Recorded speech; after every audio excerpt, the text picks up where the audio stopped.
Salut, bienvenue dans une nouvelle vidéo. Tout au long de l'histoire, la photographie a capturé des moments qui racontent des histoires, documentent des événements et préservent les souvenirs. Cependant, certaines photos du passé défient toute explication logique, laissant les scientifiques et les historiens perplexes. Nous vous présentons aujourd'hui 20 photos historiques mystérieuses que les scientifiques ne parviennent pas à expliquer. Vous êtes nouveau sur la chaîne? N'hésitez pas à vous abonner, à cliquer sur la cloche pour activer les notifications et à laisser un pouce vers le haut pour nous soutenir. Numéro 20. Déjeuner au sommet d'un gratte-ciel est une photo emblématique en noir et blanc prise le 20 septembre 1932 lors de la construction du GE Building au Rockefeller Center à New York. L'image montre 11 ouvriers en train de déjeuner tranquillement, assis sur une poutre d'acier à environ 260 mètres du sol avec Central Park en arrière-plan. Elle faisait partie d'une campagne publicitaire visant à promouvoir le gratte-ciel et à capturer l'esprit de l'époque. Peu après sa prise, elle a été publiée dans le New York Herald Tribune et a rapidement captivé le public. La photo symbolise la résilience et l'audace des ouvriers pendant la Grande Dépression et met en valeur l'essor du secteur de la construction à New York. L'identité du photographe et de la plupart des ouvriers reste largement inconnue, ce qui ajoute une touche de mystère à la photo. Numéro 19. Les pierres zoomorphes mayas sont des monuments finement sculptés, ornés de figures mêlant souvent des traits humains et animaux, ainsi que de riches éléments mythologiques et symboliques.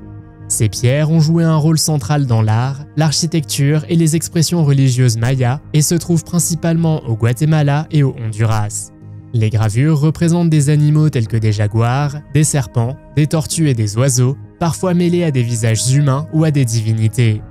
Nombre de ces pierres sont liées au mythe maya de la création, aux dieux des enfers ou à des souverains transformés en animaux puissants. Elles comportent souvent des hiéroglyphes décrivant des événements historiques, les noms des souverains ou des significations religieuses. Utilisées lors de rituels, de commémorations et parfois comme autel pour des offrandes ou des cérémonies, l'un des exemples les plus célèbres de Quirigua est un autel en pierre massif, pesant des tonnes, représentant une créature ressemblant à une tortue et portant des inscriptions hiéroglyphiques sur des événements cosmiques.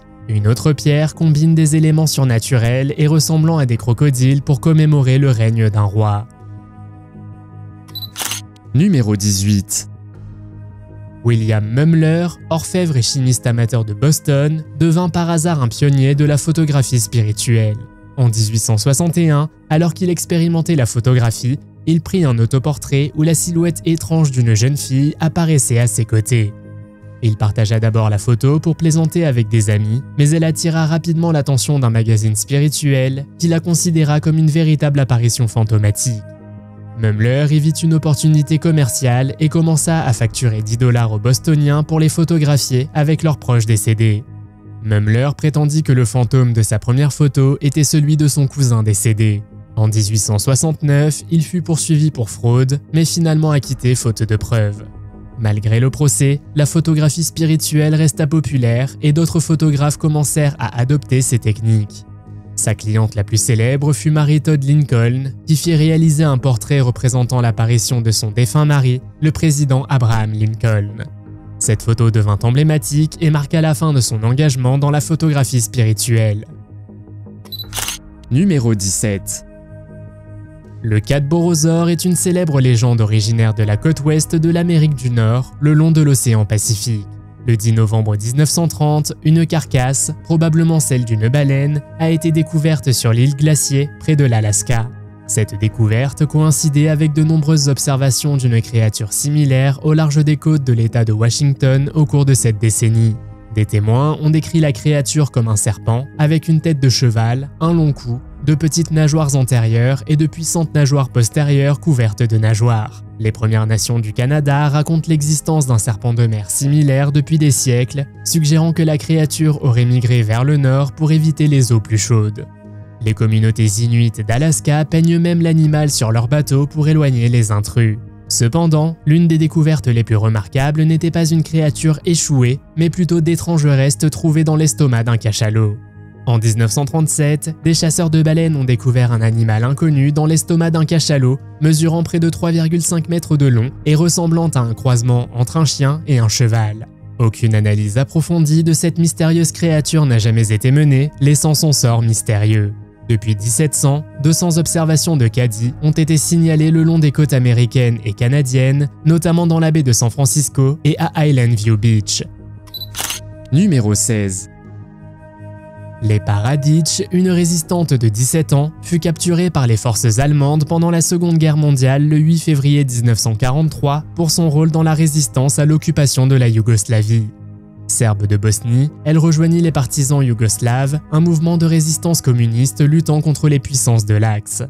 Lors d'une mission visant à mettre des civils en sécurité, elle fut capturée. Malgré des interrogatoires musclés et la possibilité de recouvrer sa liberté en échange d'informations sur ses camarades, elle resta inébranlable et refusa de trahir qui que ce soit. Ces derniers mots, prononcés avec un courage inébranlable, furent « Vous les reconnaîtrez quand ils viendront me venger ». Après sa mort, elle devint un symbole de résistance et de courage. En 1951, le gouvernement yougoslave lui décerna l'ordre du héros national en reconnaissance de sa détermination et de son sacrifice. Numéro 15. Avant l'invasion soviétique, l'Afghanistan était une monarchie. Le coup d'État de 1973, mené par Mohamed Daoud Khan, a instauré une république qui a ensuite dû faire face à une forte opposition de diverses factions. En décembre 1979, l'Union soviétique a envahi l'Afghanistan pour soutenir le gouvernement communiste contre les insurgés. Cette invasion a suscité une résistance farouche de la part de divers groupes moudjahidines. Pendant la guerre soviéto-afghane de 1980, les combattants moudjahidines de la province de Kunar ont employé des tactiques innovantes pour se déplacer sur le terrain accidenté de leur pays. Une méthode remarquable consistait à utiliser des peaux de bêtes comme radeaux gonflables pour traverser des rivières sauvages. Cette technique a démontré leur ingéniosité et leur adaptabilité, leur permettant de transporter du matériel et des troupes sur des voies navigables difficiles. Les Moudjahidines étaient un ensemble de groupes de guérillas résistants à l'invasion soviétique et au gouvernement communiste afghan. Leur lutte combinait guerre traditionnelle et tactiques non conventionnelles, utilisant les ressources locales pour surmonter les obstacles logistiques. Numéro 14. Colin Evans était un médium spirituel gallois actif dans les années 1930 qui prétendait posséder la capacité de léviter. Il acquit sa notoriété en démontrant cette capacité lors de séances publiques où il aurait flotté à plusieurs mètres du sol devant un large public. La lévitation supposée d'Evans était au cœur de ses performances, destinées à prouver ses prétendus dons paranormaux. Lors de ces séances, il fut photographié et certaines images le montraient apparemment flottant. Ce spectacle remettait en question la compréhension du monde physique et suggérait la présence de forces surnaturelles. Les investigations sur les lévitations d'Evans révélèrent des découvertes intrigantes. Certains affirmaient qu'il utilisait des astuces simples, comme sauter dans l'obscurité totale et placer des caméras infrarouges stratégiquement pour capturer une illusion de flottement, donnant l'impression qu'il lévitait sans support visible. La question demeure, s'agissait-il d'une pure tromperie ou d'un phénomène paranormal sans précédent ? Si les sceptiques sont convaincus qu'il s'agissait d'une supercherie, d'autres restent fascinés par la possibilité qu'il se soit passé quelque chose de plus complexe qu'il n'y paraît. Numéro 13. Les photos d'ovnis de McMinnville ont été prises en mai 1950 par un couple d'agriculteurs, Paul et Evelyn Trent, près de McMinnville, dans l'Oregon. Ces photos sont considérées comme l'une des preuves photographiques d'objets volants non identifiés les plus célèbres et les plus crédibles de l'histoire. Après avoir été publiées dans le magazine Life et plusieurs journaux américains, elles ont rapidement attiré l'attention nationale. Les photos d'ovnis de McMinnville sont souvent considérées comme l'une des preuves les plus solides de l'existence des soucoupes volantes, malgré les débats persistants sur leur authenticité. Bien que ces photos ne soient pas les premières observations d'ovnis, elles ont largement contribué à la fascination du public pour les phénomènes extraterrestres dans les années 1950. Elles ont également suscité des enquêtes, notamment l'intérêt de l'US Air Force, qui a tenté d'expliquer l'observation. Au fil des ans, les photos ont été analysées en profondeur et des ufologues comme des sceptiques ont donné leur avis sur leur authenticité. Certains pensent qu'elles sont authentiques, tandis que d'autres suggèrent qu'il pourrait s'agir d'un canular ou d'un phénomène naturel mal interprété. En l'honneur de l'événement, McMinnville a adopté son histoire d'OVNI et organise un festival annuel d'OVNI célébrant l'incident et son impact culturel sur la communauté locale. Numéro 12.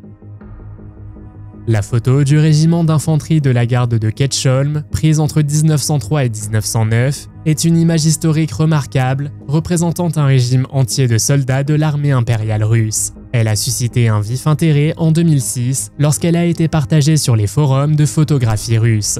Sa résolution exceptionnelle et le nombre important de soldats, estimé à plus de 1000, en font un document historique fascinant. Le régiment d'infanterie de la garde de Ketcholm faisait partie de la 3e division d'infanterie de la garde de Varsovie pendant la Première Guerre mondiale et occupait un rang d'élite au sein de la garde impériale. Varsovie était alors un important centre militaire et administratif de l'Empire russe. La photo offre un aperçu de la culture militaire de l'époque avec une description détaillée des uniformes, des formations et de la discipline des soldats. Ce qui rend cette photo encore plus intrigante est le mystère qui entoure la technique photographique utilisée. Compte tenu de l'époque à laquelle la photo a été prise, la netteté des détails est remarquable. Cela soulève des questions sur l'équipement et les méthodes utilisées, ajoutant à la fascination pour cette image unique. Numéro 11. Mickey Mouse fit ses débuts lors d'une projection test du court-métrage d'animation Plane Crazy le 15 mai 1928. Il s'agissait de la première production complète mettant en vedette Mickey et Minnie Mouse, bien que le film ait été initialement tourné en version muette. Malgré son importance historique, Plane Crazy ne connut pas un grand succès auprès du public test et Walt Disney peina à trouver un distributeur pour le film.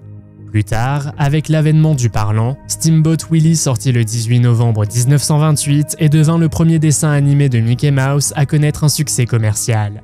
Cela marqua le début de la popularité mondiale de Mickey et de son statut d'icône culturelle. L'émission Mickey Mouse Club, diffusée à la télévision en 1955, devint partie intégrante de la culture pop américaine. Bien qu'elle ait officiellement débuté à la télévision dans les années 1950, les racines du phénomène Mickey Mouse remontent à la fin des années 1920 et au début des années 1930, époque à laquelle Mickey devint rapidement adoré du public.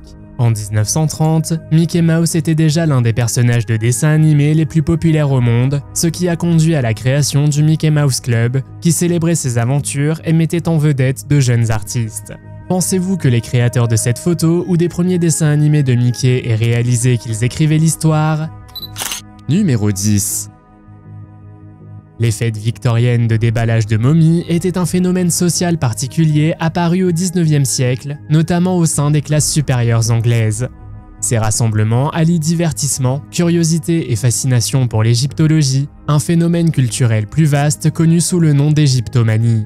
Comme leur nom l'indique, des groupes se réunissaient pour déballer des momies égyptiennes dans un cadre convivial. Tandis que les invités dégustaient nourriture et boissons, ils participaient au déballage de la momie, considéré davantage comme un divertissement que comme une recherche universitaire sérieuse. Cette pratique devint particulièrement populaire dans les années 1830, l'événement organisé par le chirurgien Thomas Pettigrew en 1834, qui attirait une foule nombreuse en étant un exemple célèbre. L'époque victorienne était caractérisée par une fascination pour l'Égypte ancienne, alimentée par les découvertes archéologiques et un intérêt croissant pour la science. Les fêtes de momies se déroulaient souvent dans des maisons privées où l'hôte exposait ses collections exotiques, notamment des momies achetées aux enchères. Si ces événements étaient populaires, ils soulevaient également des questions éthiques quant au traitement des restes humains. Beaucoup ont trouvé cette pratique irrespectueuse et macabre, car les momies étaient déballées et exposées sans aucun respect historique ou culturel. Numéro 9. La photo de croquet est une image remarquable qui pourrait représenter le célèbre hors-la-loi Billy the Kid jouant au croquet avec des amis. Cette photo a suscité beaucoup d'intérêt en raison de sa valeur historique et du mystère entourant son authenticité. Découverte par Randy Guijarro, qui l'a achetée pour seulement 2 $ dans un marché aux puces, elle a depuis été estimée à environ 5 millions de $, ce qui en fait l'une des photos les plus précieuses du Far West. Elle est considérée comme la deuxième photo vérifiée de Billy the Kid, ce qui ne fait qu'ajouter à sa fascination. Certains chercheurs ont daté l'image entre 1877 et 1881, l'analyse chimique de la plaque de verre prouvant son âge. Cette période correspond à l'époque où Billy the Kid était actif. La photo de croquet est souvent qualifiée de saint graal de la photographie western américaine, soulignant l'intérêt durable pour Billy the Kid et le Far West. Numéro 8. Cette photo extraordinaire immortalise le moment où le RMS Titanic a touché les eaux du Belfast Lough. Issue d'une collection jusqu'alors inconnue, elle a été prise par un ouvrier du chantier naval Harland & Wolff. Ces magnifiques clichés sépia illustrent la lente descente du navire insubmersible sur la cale de halage avant sa mise à l'eau le 31 mai 1911. Bien que vieilles de plus de 103 ans, ces photos conservent une qualité exceptionnelle et sont restées hors du domaine public jusqu'en 2014. Des mots étranges, Going, Going, Gone, étaient inscrits sous la série de photos.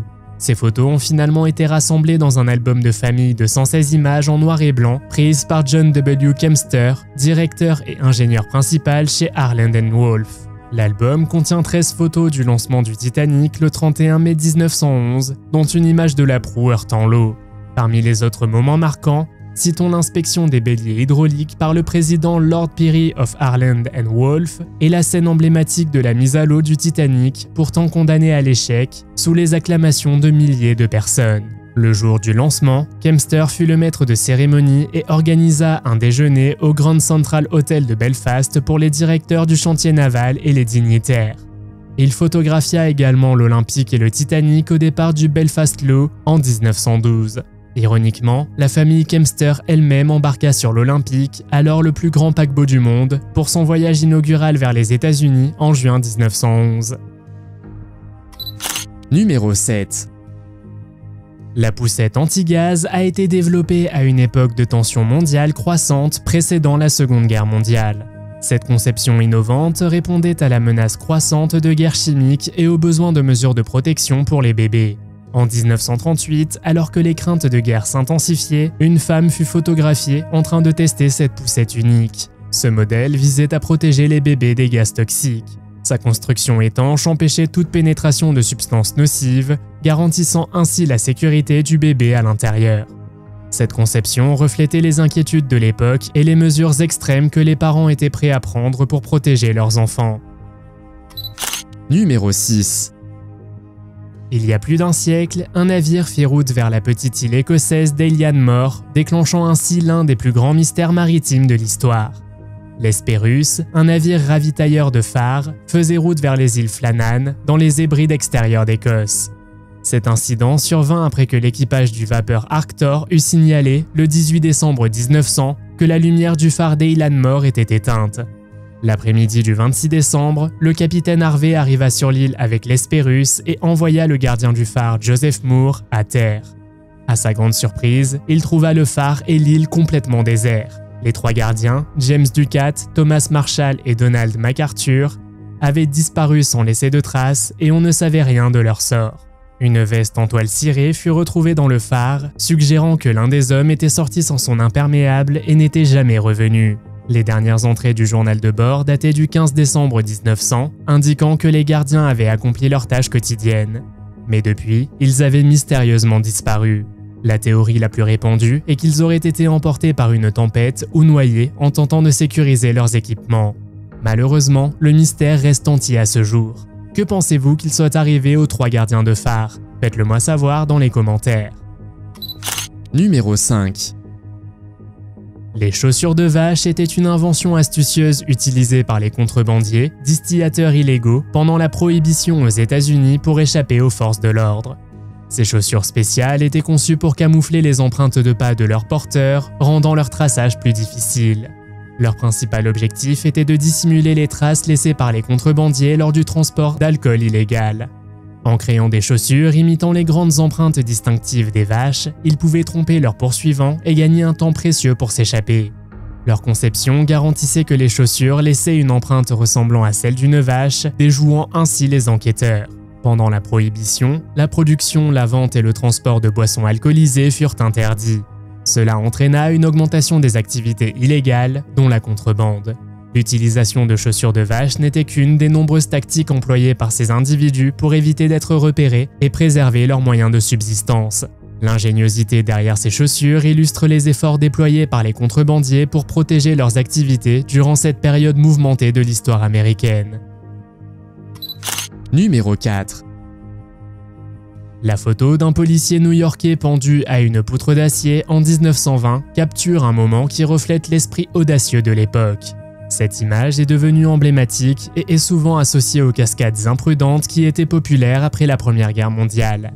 Les années 1920 étaient une époque fascinée par les cascades dangereuses où l'on se livrait à des actions extrêmes uniquement pour le divertissement. Ce phénomène comprenait des activités comme le pole sitting et d'autres cascades exigeant des hauteurs, inspirées par des personnages comme Alvin Shipwreck Kelly, devenu célèbre pour rester assis sur des constructions élevées pendant de longues périodes. Si certains suggèrent que la photo a pu être mise en scène ou manipulée, elle reflète sans aucun doute la culture du frisson de l'époque. La posture du policier, suspendu à une poutre d'acier, témoigne non seulement de sa force physique, mais aussi de l'audace célébrée dans les médias et la société de l'époque. Numéro 3. L'ouverture du tombeau du pharaon Toutankhamon est l'un des événements les plus marquants de l'archéologie. Elle eut lieu le 4 novembre 1922 lorsque l'archéologue britannique Howard Carter et son financier Lord Carnarvon commencèrent les fouilles dans la vallée des rois en Égypte. Le tombeau fut plus tard reconnu comme le seul tombeau royal presque intact de l'Égypte antique, marquant ainsi une étape importante dans l'archéologie. Le 26 novembre 1922, Carter brandit une bougie et jeta un coup d'œil à l'intérieur. La lumière se reflétait sur les objets en or qui s'y trouvaient, offrant un premier aperçu de la chambre au trésor du jeune pharaon. Le tombeau contenait une richesse d'objets, dont des sanctuaires en or, des bijoux, des statues et l'imposant sarcophage en or de Toutankhamon lui-même. La découverte déclencha un engouement médiatique mondial, connu sous le nom de Touthanmania, faisant de Toutankhamon l'un des pharaons les plus célèbres. Le 4 janvier 1923, une photo emblématique a été prise de Carter, Callender et un ouvrier égyptien regardant à travers les sanctuaires ouverts vers le sarcophage, un moment plein de suspense. Numéro 2. Le projet Pigeon était une expérience militaire innovante menée pendant la Seconde Guerre mondiale, visant à développer un système de guidage de missiles à l'aide de pigeons dressés. Ce projet était dirigé par le célèbre psychologue B.F. Skinner, qui pensait que les pigeons pouvaient être entraînés à reconnaître et à frapper les navires ennemis. L'idée était d'utiliser des pigeons comme pilotes au sein d'un système de guidage de bombes. Les pigeons étaient entraînés à picorer la cible, aidant ainsi le missile à corriger sa trajectoire et à maintenir son cap. Skinner et son équipe utilisaient le conditionnement opérant, récompensant les pigeons avec de la nourriture lorsqu'ils répondaient correctement. Ce projet, lancé au début des années 1940, fut accueilli avec scepticisme malgré des résultats intéressants, principalement en raison des préoccupations pratiques liées à l'utilisation d'animaux en temps de guerre. Bien que le projet ait démontré l'utilité des animaux à des fins militaires, il n'a jamais été mis en pratique. Les progrès rapides des radars et des systèmes de guidage électronique ont rendu les missiles guidés par des pigeons obsolètes. Numéro 1. Cette image, considérée comme la plus ancienne photographie connue représentant un être humain, a été prise en 1838 à Paris, en France, par Louis Daguerre. Dans le coin inférieur gauche de la photo, on voit une personne debout sur le trottoir, probablement en train de se faire cirer les chaussures. De nombreuses spéculations ont entouré l'identité de cette personne et les circonstances de sa prise de vue. Certaines théories suggèrent qu'il ne s'agissait pas d'un cireur de chaussures, mais plutôt d'un homme se tenant près d'une pompe.